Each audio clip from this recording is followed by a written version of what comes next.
em estar cá, não é? São todos maravilhosos, todos muito lindos.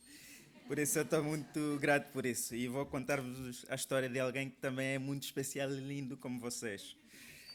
Então, eu nasci em 1992, na cidade de Negais, isso é o norte de Angola. Eu sou o último de 10 filhos da minha mãe.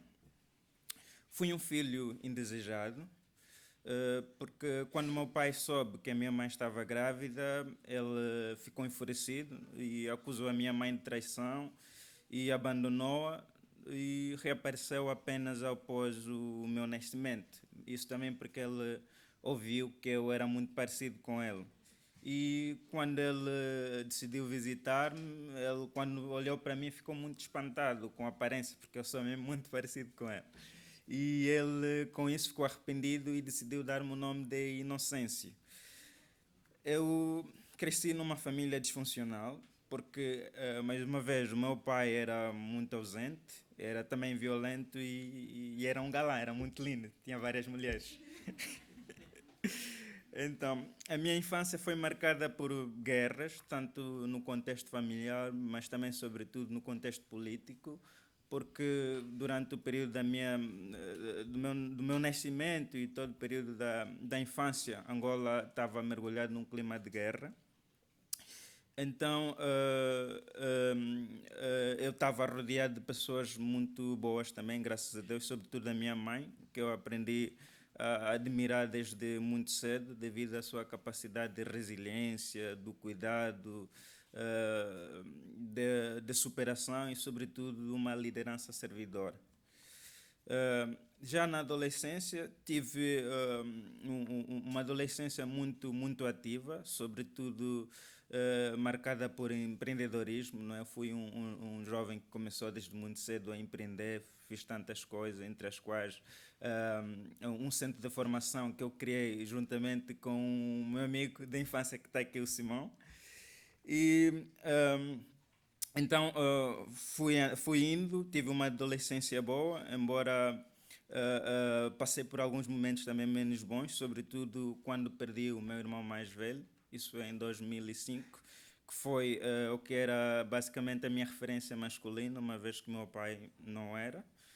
E cresci também com aquela mágoa e revolta ainda do meu pai também. Mas por outro lado, era um adolescente sonhador, tinha vários sonhos, entre os quais o de emigrar, estudar fora de Angola, o de me tornar um empresário, sobretudo com foco de ajudar as famílias carenciadas a melhorar a sua situação financeira.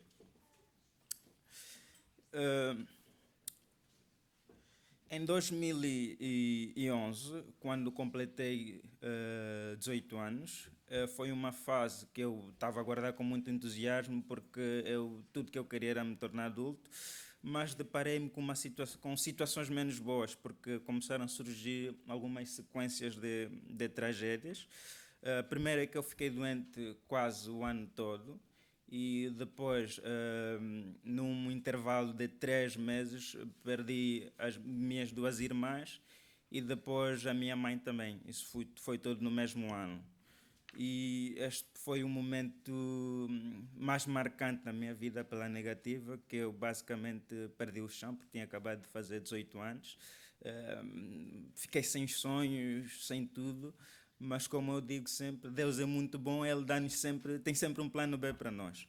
E o plano B para mim é que as minhas irmãs tinham deixado um total de 5 filhos, menores de idade, órfãos, que precisavam da nossa ajuda incondicional. Então, neste caso, eu não tive outra alternativa senão levantar do chão, sacudir a poeira e assumir o papel de pai. Mas isso também não aconteceu espontâneo, né? Para isso, eu precisava de ter uma força extra-humana para me dar, para eu me assegurar. Foi quando me lembrei dos ensinamentos da minha mãe e decidi ter um compromisso sério ou profundo com Deus. Isso por meio da Igreja Adventista do Sétimo Dia, onde eu sou membro até hoje. E desde então Deus tem nos dado força. Mas antes disso mesmo, vivia em uma outra situação também, que era o facto de logo após o falecimento dessas três pessoas que eram muito amadas para mim, aconteceu um outro facto que era o que o meu irmão foi abandonado pela esposa porque ela tinha medo de se tornar viúva. Porque naquela altura, muitas das pessoas que nos conheciam, eles diziam que nós éramos jovens bonitos e tal, inteligentes, mas nós morríamos com muita facilidade. E aos 30 anos, sobretudo.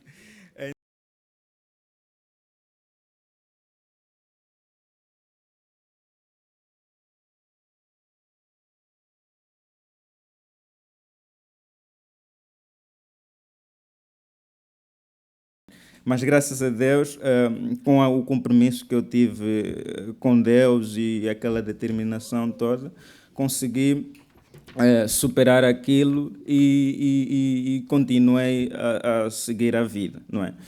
Passando a algum tempo, eu entrei na universidade e mais para sustentar os estudos precisava de um trabalho. Graças a Deus, não foi tão difícil.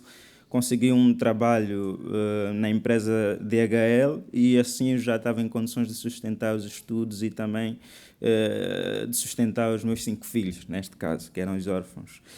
E aí fui passando pouco tempo, consegui entrar numa outra empresa, que era a empresa Huawei Angola, de telecomunicações, e aí fui tendo as coisas mais ou menos controladas, até que passando cerca de 2 anos, voltei a ficar doente, procurei médicos e não só, e eles diziam que eu não tinha uma doença propriamente provocada por uma bactéria, alguma coisa qualquer, mas era mais por causa de vários psicológicos, um período de tensão, e que eu precisava de descanso.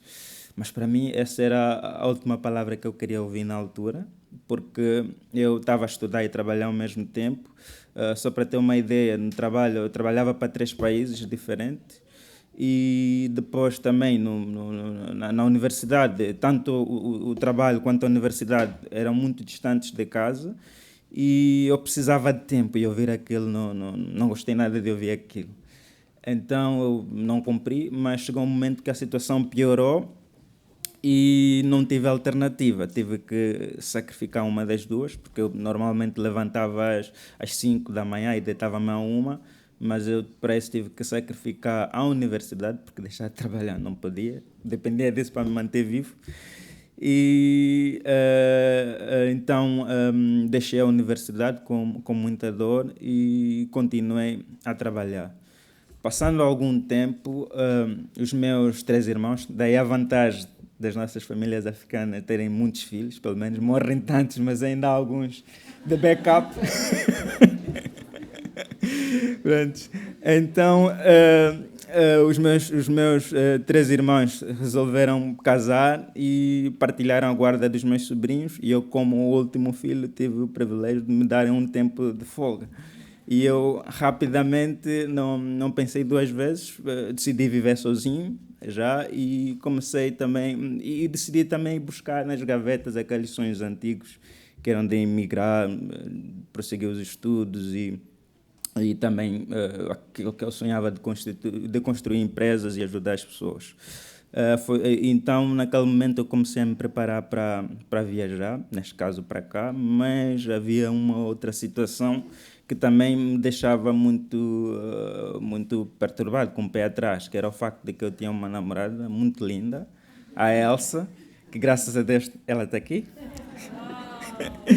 E era muito difícil eu abandoná-la e vir para cá sozinho. Então, como diz as nossas culturas africanas, ninguém se junta assim antes do casamento, nem pelo menos tradicional.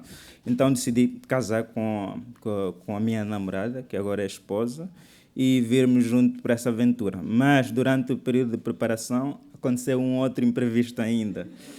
Ela ficou grávida. E pronto, aquilo foi meio difícil, mas também depois de tudo que já tinha passado, não seria. Já tive 5 filhos, não era mais um que devia atrasar aquilo que eu pensava. Então, em conjunto, depois ela também é uma pessoa muito forte e estávamos dois entusiasmados com isso. Decidimos viajar, partir para cá, mas havia ainda um outro obstáculo, que era o facto de que eu não podia estar presente no último mês de gravidez, depois nos 3 primeiros meses de vida da minha filha, porque tinha alguns pendentes por resolver. Então, a minha mulher depois teve que segurar a barra neste caso. Ela sozinha, num país que não tinha familiares nenhum, nem eu tinha, nem ela, senão 2 amigos. Mas para isso também precisávamos de encontrar alguém que pudesse se disponibilizar em ajudar a minha família durante esse período de ausência.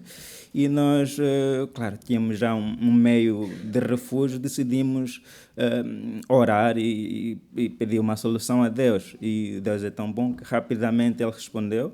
Pôs uma senhora muito boa, linda por fora e por dentro, que mesmo sem nos conhecer, depois de nós partilharmos isso com ela não pensou 2 vezes, decidiu basicamente se tornar uma mãe para nós, adotiva, que cuidou muito bem da minha mulher e depois da minha filha, sem esperar nada em troca.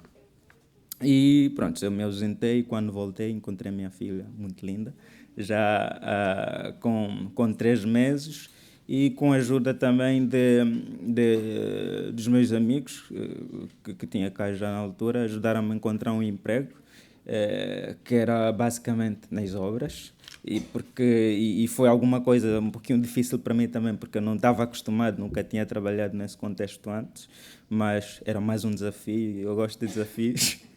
Então fui, mas passando 8 meses de lá, já tinha, enquanto tratava o processo de título de residência, consegui um outro trabalho, que era na antiga empresa onde eu andei em Angola, que é a Huawei, Portugal, neste caso. E lá eu, pronto, entrei, fiquei basicamente na mesma posição, que é gestor de supply chain, e onde estou até hoje, não é? As coisas não têm sido a mil maravilhas, com certeza, mas graças a Deus temos familiares, que, embora não de sangue, mas amigos e pessoas maravilhosas, como agora o pessoal do Ubuntu, que é mais um grande privilégio que eu tive na minha vida, que quando as coisas se desenrolavam por meio do meu grande amigo, o João, que também é um amigo de infância.